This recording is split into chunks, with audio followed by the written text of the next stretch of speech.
Dando prosseguimento ao nosso curso de álgebra abstrata, vamos entrar agora com a definição de conjunto quociente.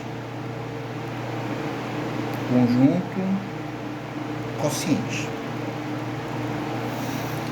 Então vamos lá. Seja R uma relação de equivalência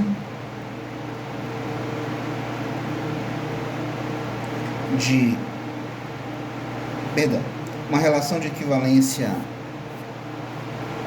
em A, seja R uma relação de equivalência em A, chama-se conjunto quociente de A em R e indica-se por A barra R ao conjunto de todas as classes de equivalência. Todas as classes de equivalência de A.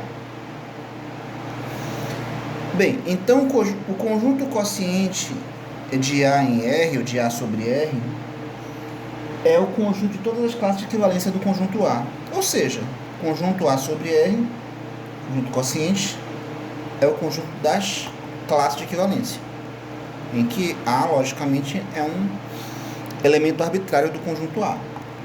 Ok? Tá. Então, nós vamos usar essa definição aqui de conjunto quociente.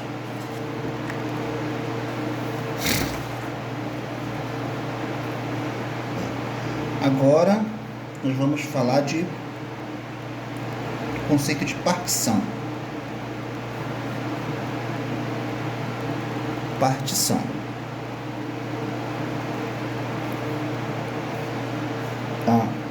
Seja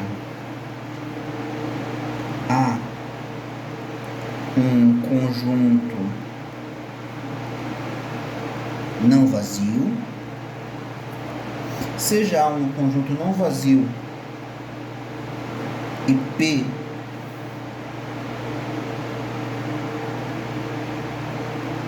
uma família de subconjuntos de A,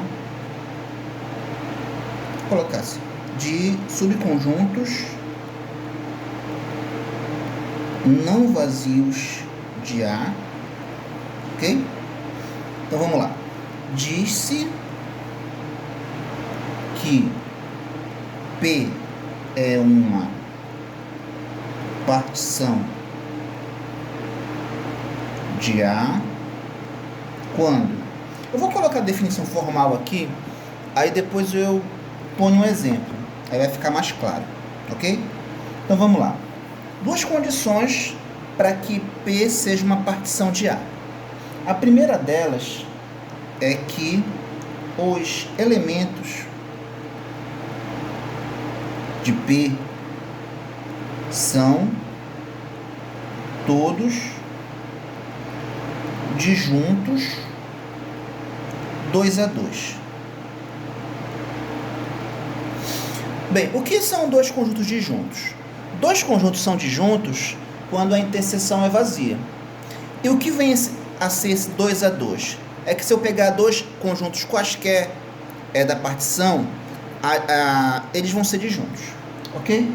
Então, colocando aqui numa linguagem da lógica matemática, eu posso dizer assim: qualquer que seja x e qualquer que seja y pertencentes à partição, se eles forem diferentes, a interseção vai ter que ser o conjunto vazio, ok?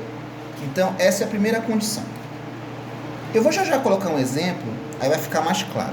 Mas vamos continuar na definição.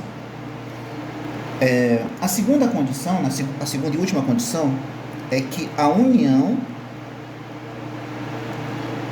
dos elementos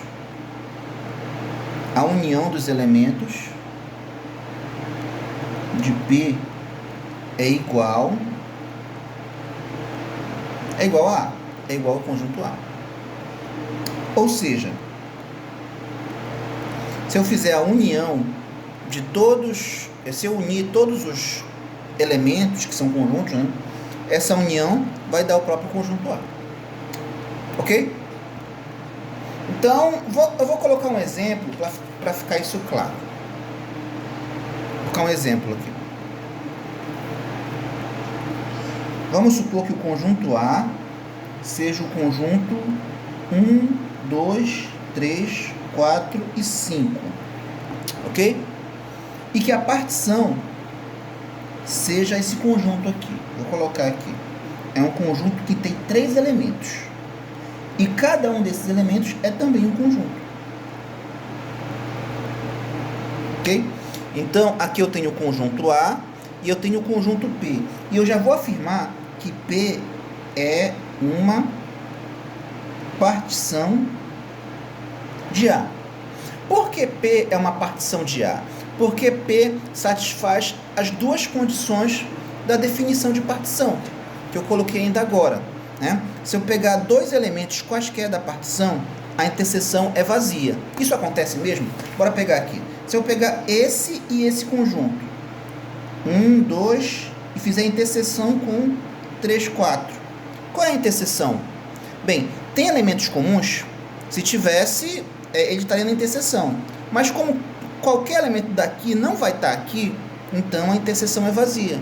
Então, se eu pegar esse e esse último, também a interseção é vazia. Ou seja, se eu pegar 2 elementos quaisquer da partição, a interseção vai ser o conjunto vazio. Ou seja, satisfaz essa condição, a primeira condição, né? A primeira condição, que se eu pegar quaisquer 2 elementos do conjunto, se eles são diferentes, logicamente, a interseção é vazia. Agora vamos para a segunda condição. Qual é a segunda condição? É que se eu fizer a união de todos os elementos da partição, quando eu juntar todos eles, a união vai dar o próprio conjunto A. Vamos ver se isso acontece. Se eu pegar aqui...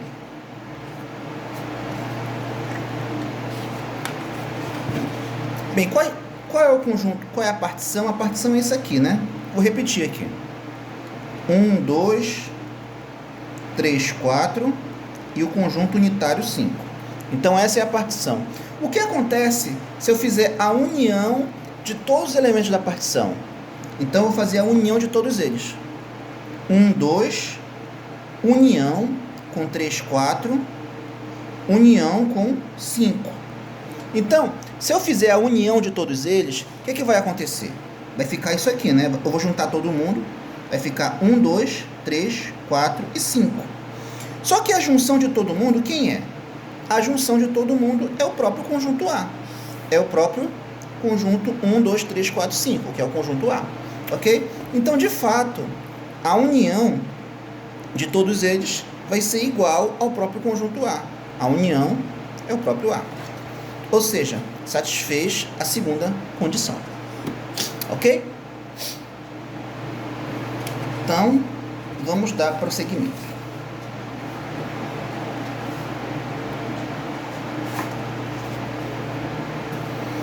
Aqui, eu fiz um desenho aqui, só para poder concluir essa parte, que está na apostila, né? Que como a partição é isso aqui, né? O conjunto A é o conjunto 1, 2, 3, 4 e 5, não é isso? Então, o que seria a partição? A partição, como o próprio nome sugere, eu vou criar partes, e que quando eu as unir, vai dar o todo, ok? Então, a partição seria esse conjunto 1, 2, o 3, 4 e o 5, ok? Então, agora sim, né? Vamos dar prosseguimento.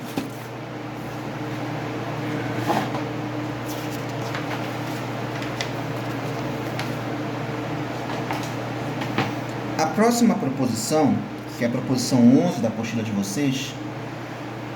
Vou colocar aqui. Proposição 11. Vou pegar mais papel, que meu papel está acabando. Vou colocar aqui embaixo.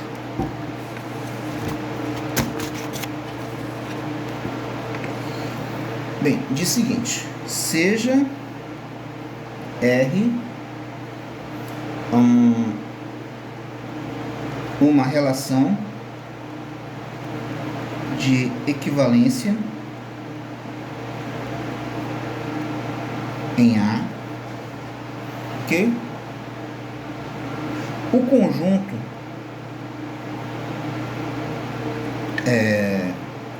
conjunto quociente de A sobre R é uma partição de A, ok? Então, essa proposição diz o seguinte, que todo conjunto quociente é uma partição. E como é que a gente prova isso? A demonstração que eu fiz na apostila, eu achei um pouco grande. Eu acho que dá para dar uma resumida no texto, que seria o seguinte, vou colocar aqui. Sabemos que o conjunto quociente é o conjunto de todas as classes de equivalência, correto? E qual é o meu objetivo? Meu objetivo é provar que esse conjunto aqui, o conjunto quociente, é uma partição de A. Provar que é uma partição significa provar que satisfaz aquelas duas condições. Bem, então eu vou colocar aqui, e sabemos que, sem entrar em muito detalhe, né, que nós já demonstramos isso, sabemos que para qualquer que seja A e B pertencente ao conjunto A, né, o Azão, nós já sabemos que se eles forem diferentes, a interseção é o conjunto vazio, ok? E nós já provamos isso, né? Na última aula nós provamos essa propriedade. E essa condição é a primeira condição para ser uma partição, ok? Então, nós não precisamos perder tempo com isso. E também, que quando eu fizer a união das classes de equivalência, é óbvio que vai dar o conjunto A. Eu acho que eu até me estendi demais para poder explicar isso. Mas a gente pode pensar o seguinte, para poder a gente visualizar esse resultado sem ter que fazer nenhum tipo de raciocínio, né? Por que eu posso afirmar isso aqui de forma direta? Bem, a gente pode pensar que se esse conjunto aqui é o conjunto das classes de equivalência, seria alguma coisa assim, né? Se eu pensar em termos de um conjunto discreto, então é óbvio que quando eu fizer a união de todo mundo, coloquei interseção, desculpa, é união. Quando eu fizer a união de todo mundo, é óbvio que vai dar o próprio conjunto A, ok? Porque eu vou pegar todas as classes de equivalência, aí eu vou juntar todo mundo e vai dar o próprio conjunto A. Então isso aqui eu já posso afirmar diretamente, sem ter que entrar em grandes detalhes, ok?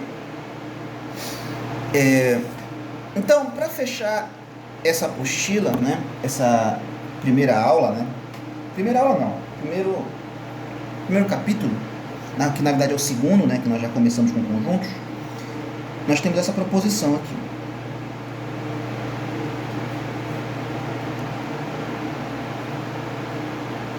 Seja P uma partição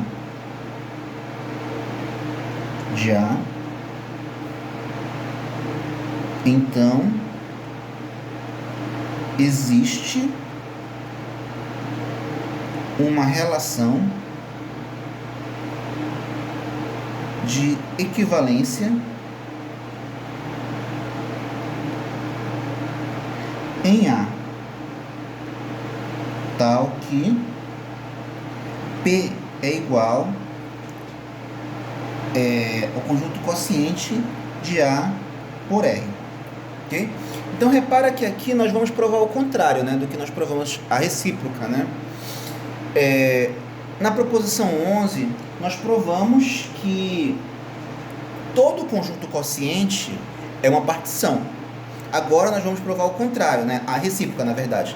Nós vamos provar que toda partição eu consigo transformá-la num conjunto quociente, né? Desde que, logicamente, a gente escolha uma relação adequada. Então, vamos fazer isso. Prova. Bem, o que nós queremos provar, né? Eu vou pegar uma partição, na minha hipótese, seja P uma partição de A, né?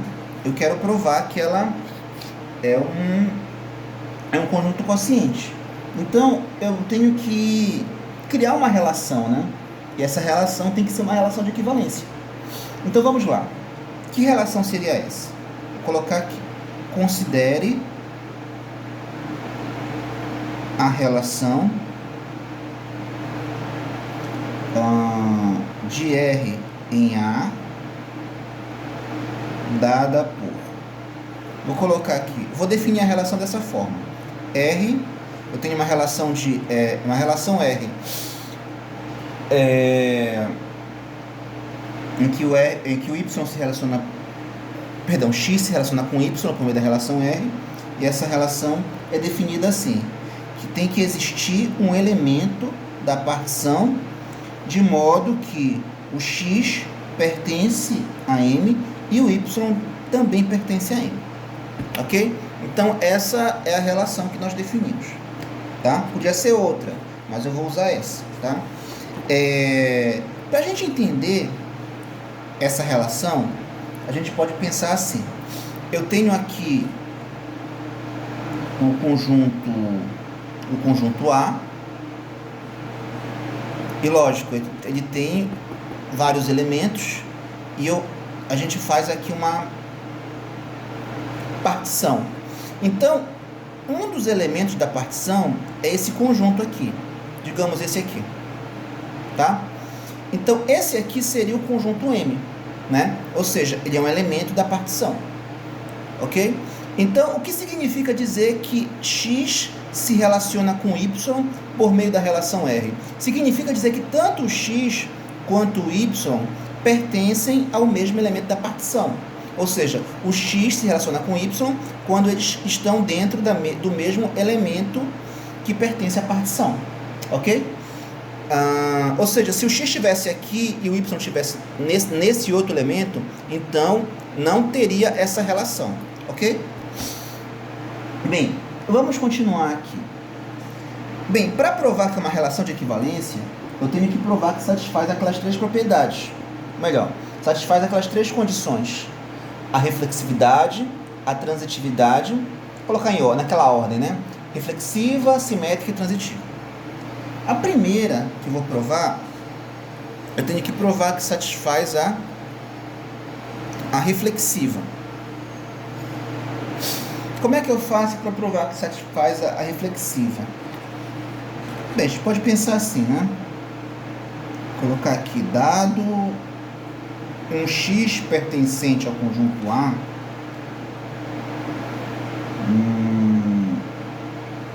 como o A é igual à união dos elementos da partição, né? Porque é a condição de partição, né? Então,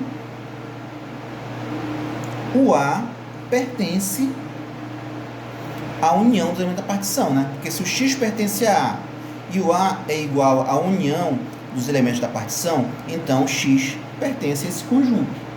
Ok? Então vamos continuar aqui. Vou colocar aqui embaixo.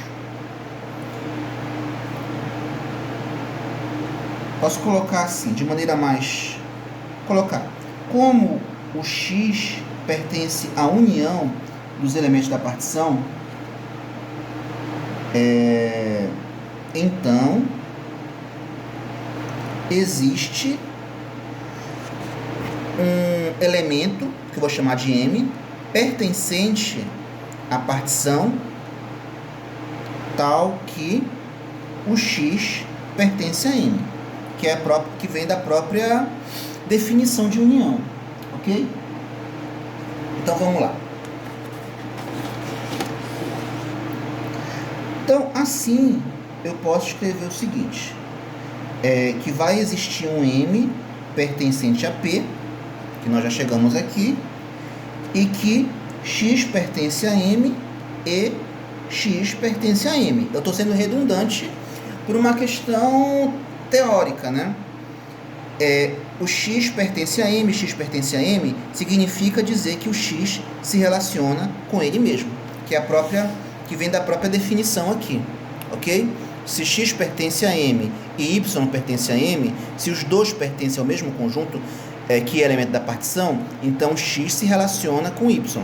Como aqui é o mesmo elemento, então vale a mesma regra, o X se relaciona com X, e com isso eu provo a reflexividade, ok? Então, vamos dar prosseguimento aqui.